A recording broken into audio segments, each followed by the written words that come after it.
फिज़ाए तबस्सुम सुबह बहार थी लेकिन पहुँच के मंज़िल जाना ये आँखें भर आईं। बंद आँखें, झुकी पलकें, सर लबों पे धीमी मुस्कान। सितम ऐसा था, पूरी आँखें उसकी भर आईं। वो चेयर खिसकाकर उसके पास बैठा और ट्रिपला के हाथ को आहिस्ता से अपने हाथ में थामा। लबों पर एक खूबसूरत मुस्कान आई जब उससे अकीदत से उसके हाथों की उंगलियों पर पहुँचा दिया। सुबह हो गई है जाने आलम। इतनी गहरी नींद। उसके माथे पर हाथ फेरते वो उसकी बंद आंखों को देखने लगा। कौन बहन होती है सिम्मी जो भाई को इतनी सजा दे? तुमने तो मेरे पत्थर के वजूद को मट्टी बना दिया है। अभी भी तुम्हें कितने हिसाब लेने हैं अपने इस गुनाहगार भाई से? आंसू साफ करते उसने उसकी दोनों आंखों पर बोसे दिए। जरा सोचो, हमारी शहजादी को मालूम होगा वो कितनी खुश होगी उसकी सिम्मी जिंदा है। तुम क्यों नहीं उठ जाती सिम्मी? देखो बाहर कितनी धूप निकल आई है। अम्मा नाराज होंगी तुमसे। सुगर बेटियां इतनी देर नहीं सोती। अपने इन हाथों से निवाले भी नहीं खिलाए मुझे, क्यों सिम्मी? तुम्हारी शहजादी भी ठीक हो रही है, वो खुश होती है, सब कुछ भूल रही है। बहुत मासूम हरकतें करती है सिम्मी। मेरा दिल कभी करता है उसे दिल में समा लूं, उस पर बीती हर एक अजियत का बदला इतना खौफनाक लूं कि किसी की बहन बेटी बीवी पर नजर डालने से पहले जितनी दफा इस बदले का सोचें उनकी रूह कांप उठे हर दफा। उन्होंने हमारी शहजादी को बहुत अजियत दी थी सिम्मी। जब वो रातों को डर कर मुझ में छुपती है तो मेरा दिल दर्द करने लगता है। मेरी रूह बेचैन हो जाती है उसके आंसुओं पर। उससे भूरी आंखों के आंसू साफ किए। अंदाज ऐसा था जैसे कोई बच्चा अपनी माँ के पास शिकवे कर रहा हो, दिल का दर्द सुना रहा हो। सिम्मी, मैं इंसान हूं, इतना ना आजमाओ तुम। क्या तुम माफ नहीं कर सकती अपने भाई को? खुशी नहीं दे सकती?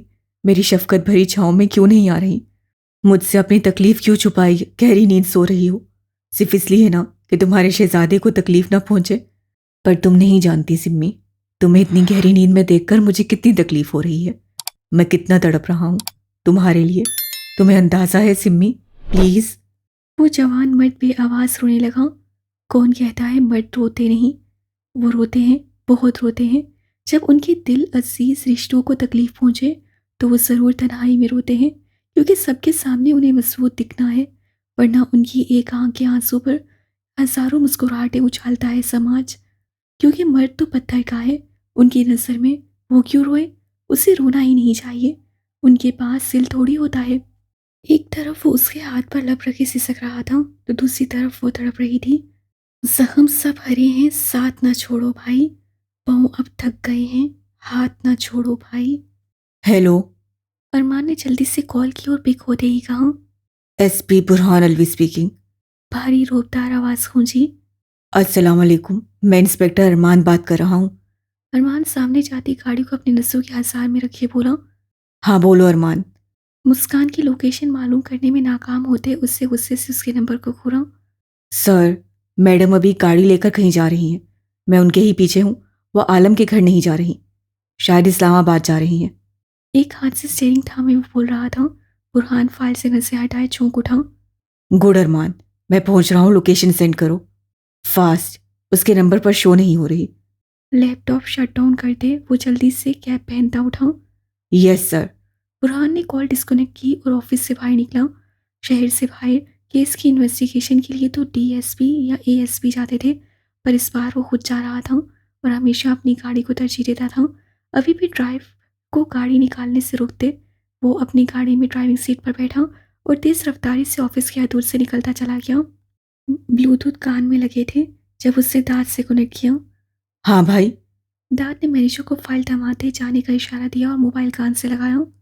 दाद, तुम्हें 1 बजे फेरी को स्कूल से पिक करना है और उसे अपने साथ रखना जब तक तुम घर नहीं जाते, समझ गए? उसे अकेले घर नहीं छोड़ना। खाने और होमवर्क का खास ख्याल रखना, ओके? उससे सख्त लहजे में हुक्म दिया। वो था ही हुकूमत पसंद।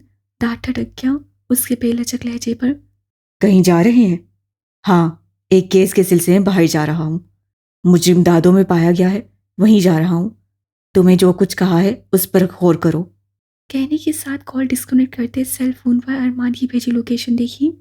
कहाँ है वो लड़की? बुरहान अरमान की गाड़ी देखते उस तक पहुंचा जो सड़क के किनारे एक पेट्रोल पंप से कदरे फासले पर खड़ा था, गाड़ी समेत। Sir, sir. वो बुकलाया हुआ था। क्या हुआ, बोलो। बुरहान पहले ही झुंझलाया हुआ था। उसके बुकलाए अंदाज से भड़क उठा। सर, गाड़ी तो सामने खड़ी है, पर वो उस लड़के को कुछ देती, मोबाइल कान से लगाए किसी से बात कर रही थी कि देखते ही देखते एक आदमी आया और उससे मोबाइल झपट कर भाग गया। वो भी उसके पीछे भागी। मैं जब तक जाता कि वो वहां से गायब थी। गाड़ी सब कुछ यही है। अरमान ने डरते डरते बात मुकम्मल की। बुरहान की सुर्ख रंगत देखकर कोई बात नहीं। उसे कंधे पर हाथ रखते वो आगे बढ़ा और पेट्रोल पंप की एक लड़की को पास बुलाया। वो लड़का डरता डरता उसकी बढ़ती हुई शख्सियत से मुअद्दब सा सामने खड़ा हुआ। जी जी साहब। बुरहान ने आवाज़ पर गाड़ी से नज़रें हटाई और उस छोटे लड़के को देखा। इस गाड़ी की मालिक कुछ कह कर गई थी तुमसे? जी साहब, वो ये चिट एसपी के लिए देकर गई थी और कहा कि उसके चमचे को मत देना। उसे जल्दी से जेब से चिट निकाल कर बुरहान के सामने की और कही कही बात दोहराई। और कुछ नहीं कहा? उससे मुट्ठी में चिट खींचते पूछा। नहीं साहब, आपके लिए सिर्फ यही कहा और कहा गाड़ी संभालो, आकर ले जाएगी रात तक। बात सुनने के बाद बुरहान ने उसे जाने का हुक्म दिया और वो चला गया। मेरे दुश्मन जाने जा, मुझे पता है तुम्हारे दिमाग में जो पुलिस वाला कीड़ा है वो तुम्हें चैन से बैठने नहीं देगा और तुम्हें मेरी याद जरूर खींचकर मेरे पीछे लाएगी। इससे डोंट वरी, मैं रात तक आ जाऊंगी। जाओ ड्यूटी करो, रात को आकर तुम्हारा मनूस चेहरा देखूंगी। जहां पढ़कर बुरहान का चेहरा सुर्ख पड़ा था, वहीं ये भी नोट किया था रात से वो आपकी बजाय तुम कह रही थी और ये बात उसे मजीद तैश दिला रही थी। क्या हुआ सर? कहाँ जा रहे हैं? मैं चलूं? अरमान उसे गाड़ी में बैठा देखकर जल्दी से बोला। तुम वापस जाओ और एसएचओ डीएसपी से कहो शहर में रौंद लगाए। कोई भी अफवाह नहीं फैलनी चाहिए, पब्लिक पहले ही हरासा है। बाकी मेरे ऑफिस में ऑर्डर कॉपी रखी है, उससे डीआईजी ऑफिस पहुंचाओ। वो कहकर अरमान यस सर सैल्यूट देखे बगैर गैर मामूली रफ्तार से वहां से निकला। पीछे टायरों की धूल रह गई। वाकई रब ने बना दी जोड़ी, चोर सिपाही। अरमान मुस्कुराहट छुपाए अपनी गाड़ी में बैठा। सर, हमें यकीन है यह अलिफ कोई और नहीं, एसपी का वो डरपोक भाई है। पर तुमने तो कहा था कि वो एक डरपोक किस्म का बंदा है, वो कैसे अलिफ हो सकता है? समान ने ठटक कर कहा। सर, एक तो इसका पूरा नाम दाऊद अलिफ है। दूसरा, आज जब मैं ब्यूटी का पीछा कर रहा था तब वो काफ़ी गुस्से से ब्यूटी को लेकर गाड़ी में बैठा और जब मेरे दूसरे आदमी ने उसका पीछा किया तो उसके अलर्ट हरकत से और एटीट्यूड से कोई शक व शुबा नहीं रहा कि वो अलिफ नहीं। उसके जिस तरह के सर्द तासुरात थे वो बिल्कुल अलिफ लग रहा था और वहाँ उससे पिस्टल निकाला। एक आम आदमी होता तो ज़रूर फायर करता डर से, पर उसने ऐसा नहीं किया बल्कि खामोश रह गया और यह खामोश मौत अलिफ देता है। जमान तो साकित मोबाइल कान से लगाए खड़ा था। ब्यूटी एसपी के घर में तो फिर 20 के पास कौन है? अगर ब्यूटी 20 के पास है तो फिर अलिफ के पास कौन है? वो बड़बड़ाया। उस लड़की की तस्वीरें हैं तुम्हारे पास?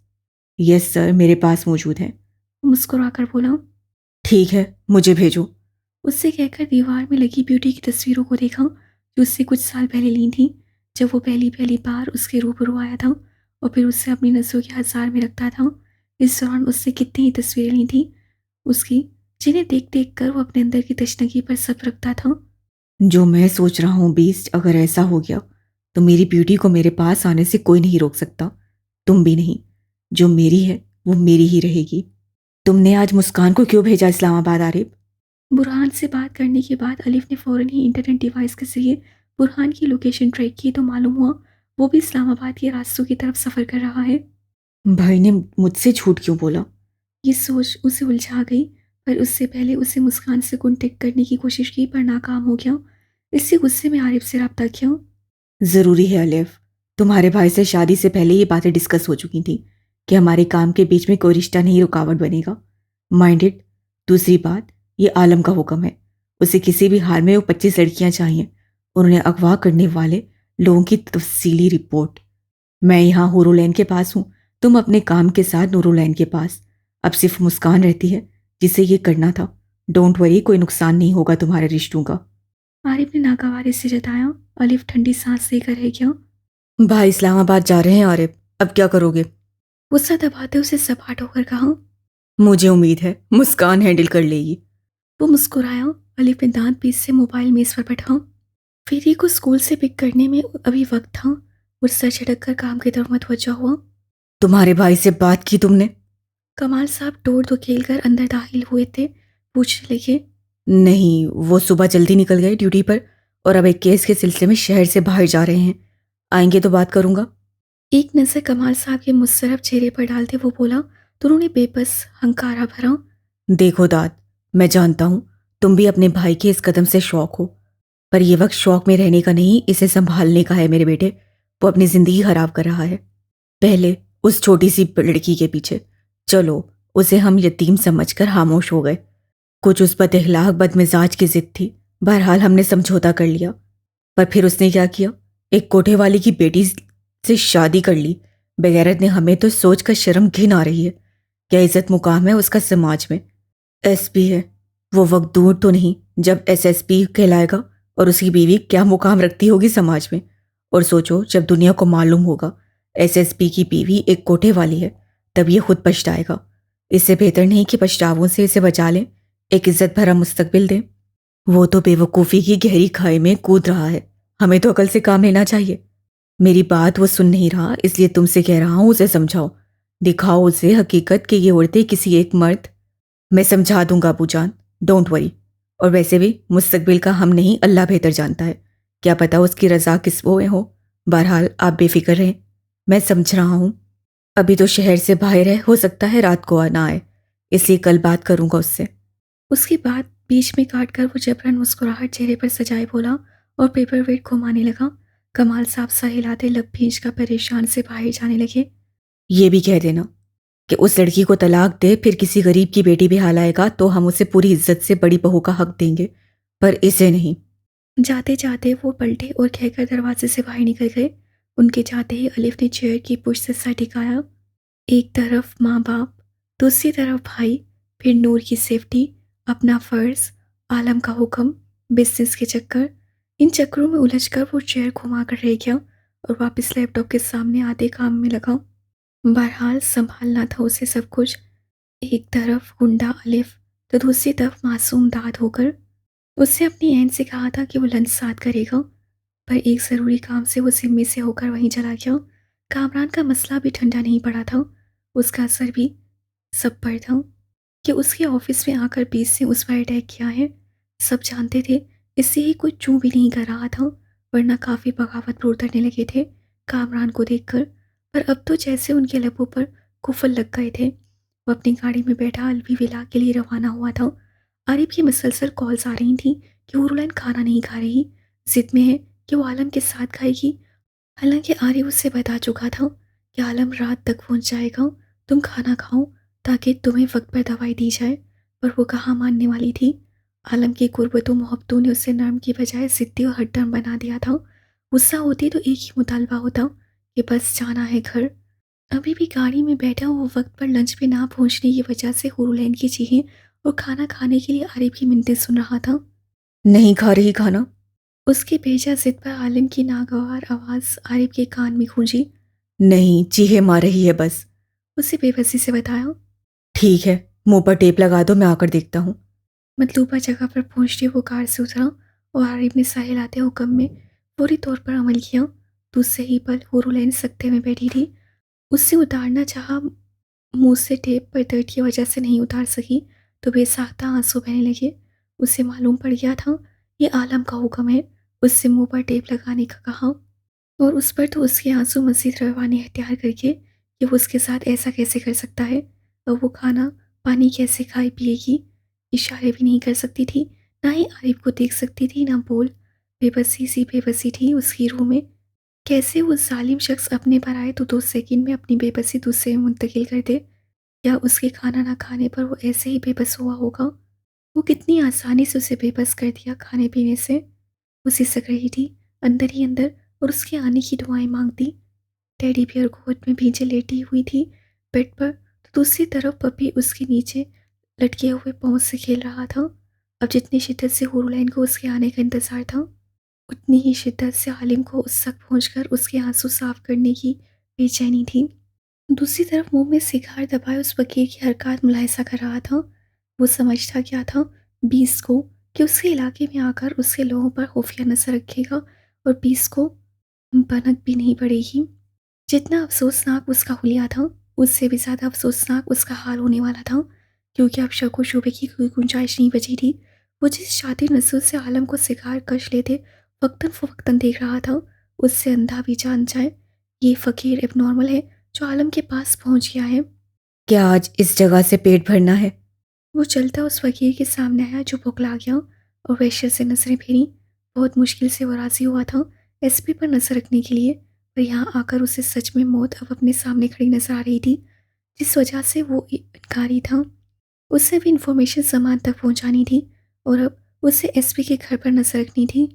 अब जो मौत सामने खड़ी थी, उस शोला बने सूरज की तेज़ झुलसी धूप में, ब्लैक बूट, ब्लैक पैंट पर सफ़ेद शर्ट जिसकी आसीनें कोहनियों तक फूलती, चौड़ी कलाई में कीमती घड़ी, उंगलियों में दबा सुखार। सूरज की तेज़ धूप जो उसके आधे बीस वाले चेहरे पर पड़ रही थी, पूरी आंखों की वहशतनाक चमक उन निशानों को सांस लेने की हद तक खौफनाक बना रही थी। अगले ही पल उसे बगैर समझने का मौका दिए साहिर का हाथ उठा और उसके मुंह पर पड़ा। कटोरा सीधा जमीन पर गिरा, जिससे सिक्के यहाँ वहाँ तपती सड़क पर बिखर गए। उसके गिरने के साथ ही आलम ने उसके गले से खींचकर वो लॉकेट, फकीरों के मोतियों की हार निकाले और उनसे अपना मतलूबा लॉकेट निकालकर अपनी जेब में डाला और उसे सहमे लोगों के बीच से घसीटकर गाड़ी में ले जाने लगा कि अगले ही पल फिजा में ठाह के साथ फायर की आवाज़ गूंजी। वो इस कदम के लिए पहले से ही तैयार था। इसी पर वक्त उसकी टांग छोड़ते उसके सर पर खड़ा हुआ। उसका निशाना साया गया था, पर आलम ने उसका छुपा रूप वहां मौजूद लोगों के सामने दिखा दिया था। तभी दूसरे ही पल ब्लैक बोर्ड में मुकीद अपना पाँव उसकी गर्दन पर रखा। वो तड़प कर उछल पड़ा। तब आलम ने झुककर पिस्टल छीन ली। वो चाहता था उसे बचाने के लिए उसके साथी सामने आए, पर वो हाथ से मकरूज साबित हुए थे। उसे तड़पते देखकर भी कोई सामने ना आया। हत्ता के बूट के दबाव से उस आदमी के नाक से खून की लकीर निकली, जो कर करते खुले मुंह में दाखिल हो गई। चारों ओर नजर दौड़ाते हुए आलम ने झुककर उसके कॉलर को जकड़ा और घसीटता ले जाने लगा। डिक्की में उसे अधमोए वजूद को फेंकते वो लॉक करता अपनी जगह पर आया। मुंह में सिगार दबाए उससे डोर बंद किया और गाड़ी स्टार्ट करते वहां से निकला। धुआं फिजा में फेंकते उससे घड़ी में वक्त देखा। अभी उसे लेकर अपनी मखसूस जगह जाना था, जहां जहन्नुम उसके इंतजार में थी, सच उसके मुंह से निकलवाने के लिए। शायद बहुत लेट हो जाए। वो अपनी एन के पास पहुंचते पहुंचते, पर वो खाना भी तो नहीं खा रही थी। इतनी जिद्दी हो गई थी कि कोई हद नहीं थी। भूख का मतूली कर रही थी। गुस्सा तो उसके डर को कहीं दबा गया था। वापस अपने उसीले अंदाज को अपना रही थी। जमान कहाँ है? मुझे नहीं मालूम प्लीज। अगर मालूम होता तो क्या अपनी जिंदगी से ज्यादा उसकी जिंदगी को अजीज रखता? मुझे जाने दो। वो रोता हुआ गिड़गिड़ाया और उसकी बात पर साहिर कहका लगा उठा। जानता हूं, जब अपने मुल्क उसमें रहने वाले मासूमों के लिए नहीं हो सकते, टके के लिए तो उसके क्या हो गए? एसपी के घर के सामने क्या कर रहे थे? जोरदार थप्पड़ उसके मुंह पर मारते हुए उठाड़ा। खामोश चेयर पर बैठा नदीम उछल पड़ा, पर उसे सामने देखकर वो कोई मसम्मत नहीं कर पा रहा था। एसपी पर नजर रखने के लिए? क्यों? उससे घुटने पर उसके अपना ब्लैक फूट में मुकेद पाँव रखा और अपने घुटने पर बाजू दिखाते हाथ में मौजूद तेज चमकता हंजर सामने किया और उस पर उंगली फेरी। वो सब देखते नदीम की सांसें खुश्क पड़ गईं। तुम मेरा कीमती वक्त बर्बाद कर रहे हो। बूट पर दबाव देते वो गुर्राया। सच ही तो था, इतना कीमती वक्त वो अपनी एन के लिए रख रहा था, पर उसने अपनी टांग बीच में अड़ाकर उसकी बीवी को हर्ट कर दिया था। कहर जमान हमें कुछ नहीं बताता, वो अपने तक रखता है सब कुछ, खुद अंजाम दे रहा है। मुझे सिर्फ एसपी पर नजर रखनी थी कि वो कब बाइक को लेकर थाने से निकलता है। दर्द से सिसकते उससे बताया और अपना घुटना उसके बूट से निकालना चाहा, पर उसकी कोशिश नाकाम हो गई। साई ने हंकारा भरा। फिर तुम एसपी के ऑफिस की बजाय उसके घर के आगे सुबह से क्या कर रहे थे? तुम्हें मालूम नहीं था इस वक्त एसपी ड्यूटी पर होता है? अंजर की चमकती सफ़ेद नोक उससे नदीम की बाईं तरफ माथे पर रखी। उसकी रंगत सर्द पड़ गई। वो फड़फड़ाया, सी की तरह चुभन और जलन से। मैं बता तो रहा हूं, मुझे यही कहकर उसके घर के सामने रहने का हुक्म दिया गया था और मैं अभी कुछ घंटे हुए हैं आया हूं। ये भी तुम्हें नहीं मालूम कि कितने लोग हैं तुमसे मिले और कितनों को मालूम पड़ा होगा कि तुम्हें मैं लेकर आया हूं? नहीं, कुछ नहीं मालूम हमें। हमें ये कहा गया है कि किसी पर शक हो कि बीस उसके पीछे है, या ये कि आपको जिस पर हमलावर देखें अनजान बनकर वहां से निकल जाए। अगर वहां जमान के दूसरे लोग मौजूद भी होंगे तो वो वहां से चले गए होंगे। एक ही सांस में उसे रोते हुए बताया। तुम्हें मालूम है नदीम, तुम बहुत मासूम हो, तुम्हें कुछ नहीं मालूम। इस हिसाब से तुम्हारा अमालनामा हाली होगा। न सवाब न गुनाह की लिस्ट। बेमकसद बोरिंग जिंदगी। अगर ऐसी जिंदगी मेरी होती तो तुम्हें पता है मैं क्या करता अपने साथ। उसने उसकी वहशत से पहली आंखों में देखा और हंजर की नोक को जरा नीचे खिसकाया। सुर्खगोश चेहरे से दो तरफ में हिस्सा बना था, उसकी शक्ल खौफसदा बना गया। सेकंड्स के लिए वो सफ़ेद गोश था। अगले ही लम्हे खून की बूंदें उसके चेहरे पर गिरने लगी। उससे बेसाता दर्द से धाड़े मारते अपना चेहरा झटका कर उसके हंजर लुढ़क गया और वो जो सीधा कट लगाने वाला था लुढ़क कर कान को बीच से काट गया। उसी पल रूम में नदीम की चीखें बुलंद हुई। तुमने पूछा नहीं, शायद दर्द की वजह से, पर मैं ही बता देता हूँ। उसके दोनों हाथों को चेहरे की पुष्प पर रस्सी से बांधते हुए उसके सामने आया और उसका चेहरा बुलंद किया। मैं अपनी आंखों को निकाल देता जिसने मेरी शहजादी को ना देखा होता। उससे कहते नदीम की आंखों पर हंजर रखा और अगले ही लम्हे वहां दिल दहला देने वाली चीखें उठी थी। दूसरी बार उसने ये कहते उसकी जुबान काटी। ये मेरी शहजादी को अगर एक बार भी ना बुलाती तो मैं इसका यही हाल करता। उसकी जुबान के टुकड़े को हथेली पर रखते वो कहका लगा उठा और नीचे फेंकते उसकी पंजों पर सुर्ख खंजर की नोक रखी। अब उसमें बचा क्या था जिस पर वो चीखें मारता। बेहोश पड़े वजूद पर नसें डालते वक्त की किल्लत का एहसास करते उससे हंजर उसकी गर्दन पर चलाया और कंधे पर शर्ट से साफ करता वहां से निकला। सर, ये कोट पहन लें। उसकी शर्ट पर सुर्ख धब्बे देखते उसका आदमी ब्लैक लॉन्ग कोट उठाए भागता उसके पास पहुंचा। साई ने उसे देख लिया, फिर अपनी शर्ट को देखा और थाम कर पहन लिया। इसे कुत्तों के हवाले कर दो। वो हुक्म सादिर करता वहां से निकलता चला गया। उससे फेरी को डिनर करवाकर उसे बुरहान के रूम में सुलाया और नूरुलैन के रूम के सामने आया पर वो लॉक था। लब भींचते वो किचन में कैबिनेट से दूसरी कीज निकालकर फौरन नूर के रूम में जाने लगा कि मुलाजमा आसिया बेगम का पैगाम लेकर उसके पास पहुंची। छोटे साहब, आपको बेगम साहिबा बुला रही हैं, उससे मुदब से लहजे में कहा। क्या नूरुलैन ने लंच डिनर किया था? सर हिलाते वो अपने मतलब की बात पर आया। नहीं साहब, वो सुबह से कमरे से नहीं निकली। दाद ने मुठ्ठियां भींच ली।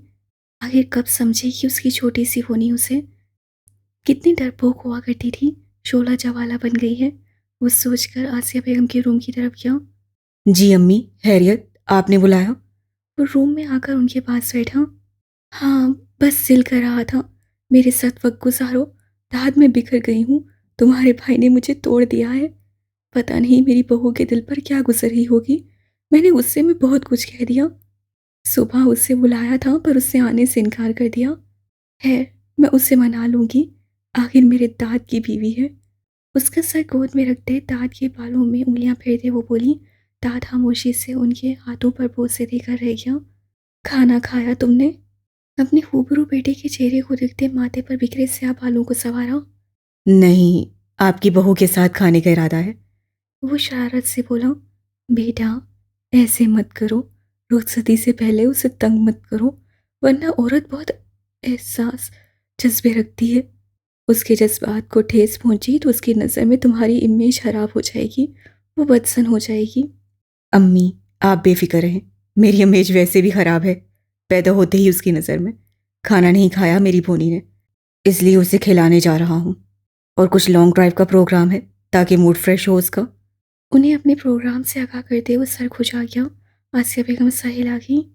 ठीक, वैसे तुम उसका झूठा क्यों खाते हो दाद? उन्होंने कुछ सोचते पूछा जिस पर दाद का बुलंद कहका गूंज उठा। अम्मी, वो इसलिए ताकि कुछ प्यार श्यार बढ़े। डेट तो वॉफल रोज से था, बगैर शर्मिंदा होते हंस से बताया। आसिया बेगम ने हैरत से देखा।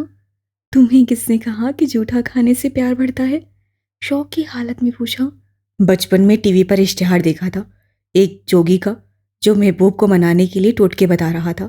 सो मैंने फ़ौरन कॉल कर पूछा तो उस जोगी ने बताया जूठा खाया करो। उसका तब से लगा इस खुफिया जादू पर, क्योंकि तब नूर सिर्फ लड़ती थी। उसे वो दिन याद था जब ये सुनते ही स्क्रीन पर चलते ही उस जोगी के नंबर पर कॉल की थी। याद करके दाद का बुलंद कहका पड़ा। बहुत बदमाश हो, मतलब तब से तुम्हारी नियत।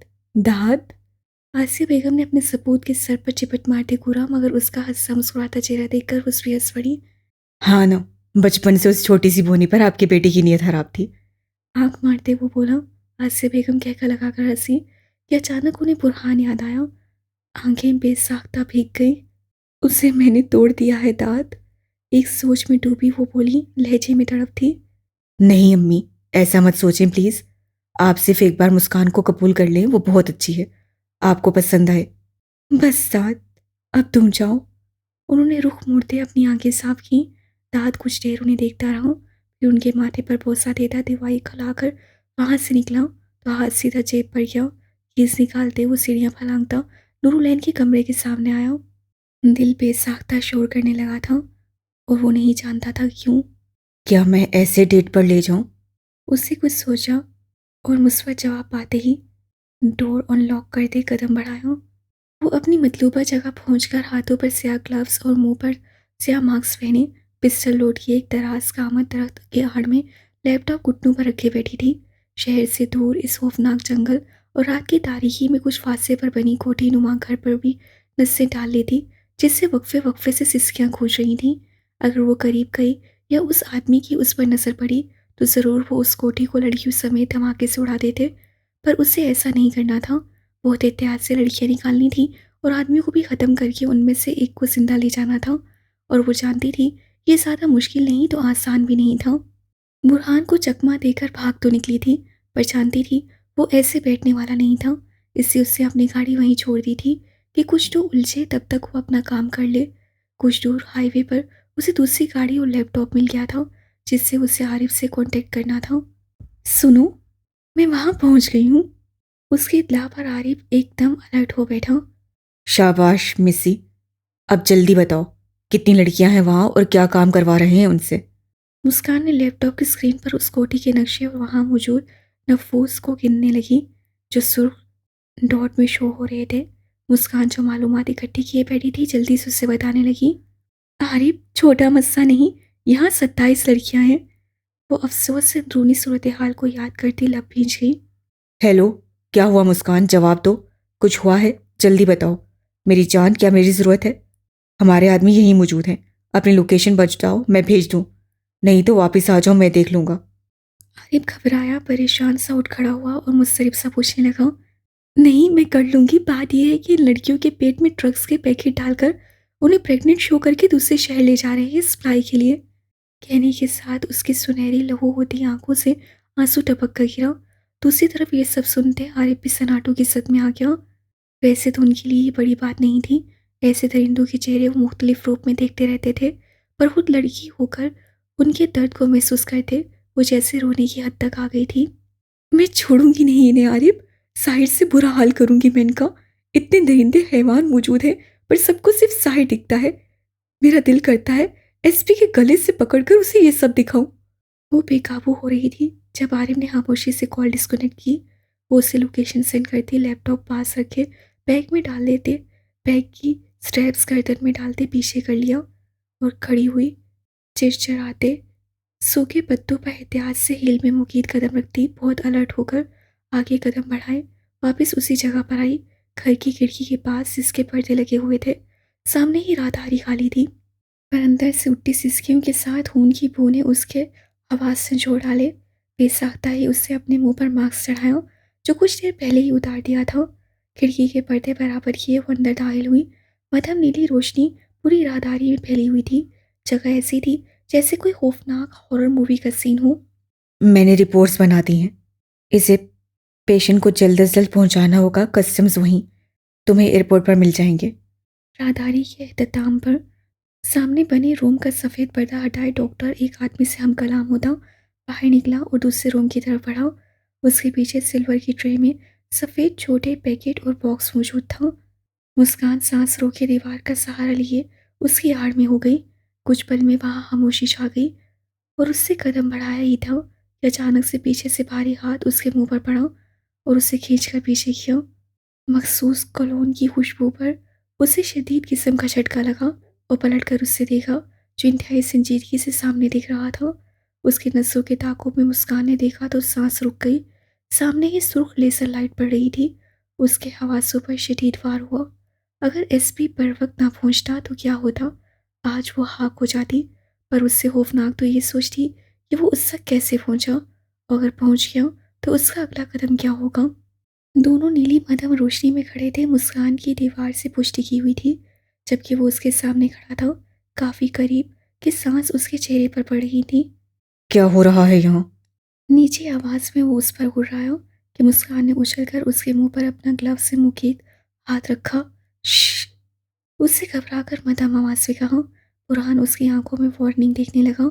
उसे दांत पीस से उसकी दोनों कलाइयाँ जकड़ी कि मुस्कान मचल उठी और बुरहान ने गुस्से में दोनों कलाइयाँ दीवार से लगाईं। देखो बुरहान, समझने की कोशिश करो, चाहे बाद में कुछ भी करो, पर इस वक्त अपने हवासों से काम लो।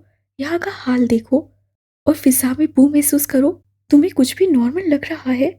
झटके से अपनी कलाइयाँ छुड़वाकर वो उसके कान के करीब आई और मास्क नीचे करते सरगोशी में बोलने लगी। बुरहान ने गुस्सैली नजरें उस पर टिकाई और फिर लेजर लाइट को देखा। इसे कैसे खत्म करोगी? लहजे में काट थी। मुस्कान सूरत हाल के लिहाज से समझौता करती सर हिलागी और आरिफ से कांटेक्ट कर दे उसे लेजर लाइट का बताया। तुम्हारे पास मोबाइल है ना मिस्सी? उसकी टॉर्च इस लाइन पर लगाओ, वो शो हो जाएंगी। फिर तुम्हारे पास जो डिवाइस है उसे इस लेज़र लाइट के बीच किसी चीज़ की मदद से रखो और उसे अपने लैपटॉप से कनेक्ट करो। फिर मुझे अपने डिवाइस से कनेक्ट करो। उससे जल्दी जल्दी बताया और साथ साथ मुस्कान अमल भी करती रही। बुरहान खामोश सा उसे बैग से डिवाइस लैपटॉप निकालते देखता रहा। क्या इसे लड़की कहना ठीक रहेगा या मर्द? वो उससे ही पूछ रहा था कि अचानक ही नीली मध्यम पहली लाइट को झटका लगा और लेजर लाइट वहां से हट गई। एक तरफ आरिफ ने गहरा सांस भरा तो दूसरी तरफ मुस्कान सामने से खुले डोर को देखकर झट से पीछे हटी। इस घर में पूरी 27 लड़कियां हैं जिन्हें ये प्रेग्नेंट के बहाने उनके पेट में ड्रग्स भरकर दूसरे शहर भेज रहे हैं। हमें कैसे भी करके उन्हें बचाना होगा। वक्त कम है, वरना हम उनकी जिंदगी हार जाएंगे। ये तुम्हारे हाथ में है, तुम क्या करते हो? वो वापस आती उसके कान में सरगोशी से बोली और बुरहान लब भींचकर उसकी कलाई जकड़ी मुट्ठी में। मुस्कान ने पहले अपनी कलाई को देखा, फिर उसकी आंखों में।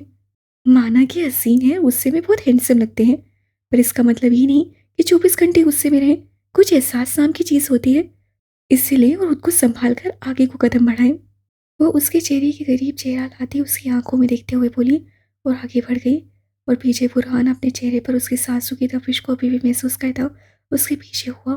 वो उसी रूम में दाखिल हुई जहाँ कुछ देर पहले वो डॉक्टर और आदमी निकले थे। सामने ही बेड पर एक लड़की नीले लबादे में स्टेज पर बेहोश पड़ी थी, जिसे देखते ही बुरहान उसकी तरफ लपका, पर उसके पेट पर नसें जाते ही उसकी सांस रुक गई। पर उसके बरक्स मुस्कान रिलैक्स सी उसकी फोटोज निकालती कैमरे को वापस बैग में रख गई। इसे कहीं से निकाल सकते हैं? कुछ सोचकर उससे पूछा। अगर ज़्यादा वक्त हुआ तो ये जान से हाथ धो बैठेगी। तुम इसे लेकर जाओ, कुछ फासले पर मेरी गाड़ी मौजूद है, उसमें बैठो। तब तक मैं दूसरी लड़की को बचाओ करता हूँ। गो फास्ट। बुरहान ने हुक्म दिया और मुस्कान उसके संजीदा तासुरात देखकर सर हिला गई। उसे यहाँ से सिर्फ लड़कियाँ चाहिए थीं और एक मेन आदमी के साथ अब डॉक्टर भी। जब तक बुरहान लड़ता वो अपना काम कर सकती थी। ओके। उसे सर हिलाया और बैग गर्दन में डालते मुंह पर मास्क चढ़ाया। तुम इसे लेकर कैसे जाओगी? बुरहान परेशान हुआ, पर उसकी सोच को शशर करती वो आगे बढ़कर उस बेहोश पड़ी लड़की को गोद में उठा चुकी थी। ये मेरी बीवी है। अंदर मौजूद दिल ने बेसाख्ता सवाल दागा। कौन हो तुम दोनों और लड़की को कैसे ले जा रहे हो? वो अभी बाहर निकलते कि उसी वक्त एक आदमी अंदर दाखिल हुआ, हथियार समेत, और उन दोनों को देखकर धाड़ा। इससे पहले कि उससे आफाम उन पर फायर करता, बुरहान ने पलक झपकते उसके मुंह पर मुक्का मारा और उसके संभलने से पहले सामने से रुई उठाकर उसके मुंह में ठूंस से साइलेंसर लगे पिस्टल से उसका सर का निशाना लिया। ये साइलेंसर उससे मुस्कान की वजह से लगाया था कि कोई हमला करे जंगल में तो फायर करके अपनी जान भी बचाए और उसे भनक पड़ने ना दे। पर उसे क्या पता था यहाँ ये सब देखना पड़ेगा जो उसके हवास से जोड़ेगा। ये शहर उसके अंडर नहीं था, पर एक मुहाफिज सा ऐसे खामोश नहीं देख सकता था, जबकि वो लड़की जिससे इस मुल्क में रहने वाले लोगों ने कितना कुछ नहीं किया, बगैर इज्जत के उसे ज़मीन पर पटका, फिर वो इस मुल्क के मासूमों के लिए ये सब कर रही थी। हालांकि उसके अंदर जहर होना चाहिए था इस मुल्क में रहने वालों के खिलाफ। मुस्कान उस लड़की को लेकर वहां से निकली और बुरहान आगे बढ़कर दूसरे रूम में दाखिल हुआ, जहां बेड से झगड़ी बाकी की लड़कियां मौजूद थीं और वो डॉक्टर उसके साथ मौजूद आदमी ड्रग्स के पैकेट देख रहे थे, जबकि वो लड़कियां खौफ से सिसकियां भर रही थीं।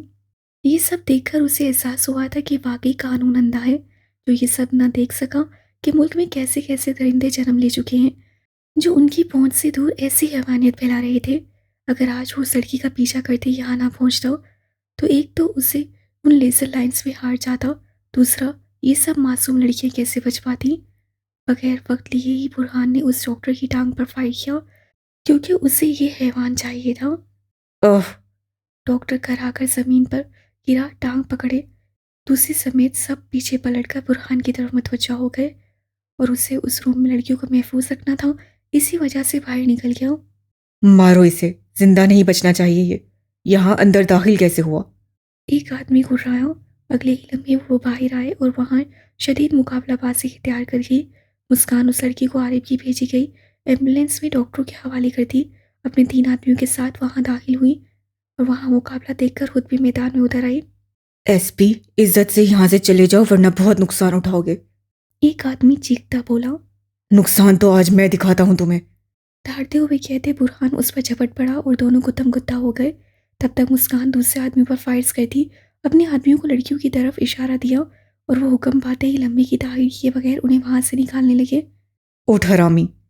वो नीचे कराते डॉक्टर के मुंह पर ठोकर रसीद करते, उसके बालों से पकड़कर उठाती बाहर जाने लगी। इसे तुम मेरी गाड़ी में बिठा रही हो मुस्कान? उस आदमी से उलझते बुरहान ने कहा। वो सर हिलाती उसे लेकर वहां से निकली। जल्दी इसे लेकर यहाँ से निकलो और आलिम से रब्ता करो, साथ ही बैग भी उसे देना, फास्ट। एम्बुलेंस के बैग पर हाथ मारती वो डॉक्टर को अपने आदमियों के हवाले करने के बाद अपना बैग भी देने लगी। उसे वापस जाना था बुरहान के पास, क्योंकि रहना उसी के पास ही था, तो उसे हैंडल भी करना था। बेशक वो उसके लिए लड़ रहा था, उसका फिक्र से थामना उसे बहुत पसंद आया। हालांकि नहीं आना चाहिए था, पर इस गद्दार दिल का क्या करती, सोचकर मुस्कुराती। स्याह तारीख रात में उस खौफनाक अंधेरे में वो अभी उस कोठी के करीब पहुंची थी कि दूसरे ही पल जंगल में ठाक की आवाज़ गूंजी, जैसे दुनिया हिलाकर रख दी गई। मुस्कान जो कुछ फासले पर थी उछलकर पीछे गिरी, साथ ही आग के भड़कते शोले फिजा में भड़क उठे। बुरहान! अगले ही लम्हे फिजा में दिलहराश चीख बुलंद हुई। बुरहान! बुरहान! हंसियानी पागल सी वो आग की जानी भागी।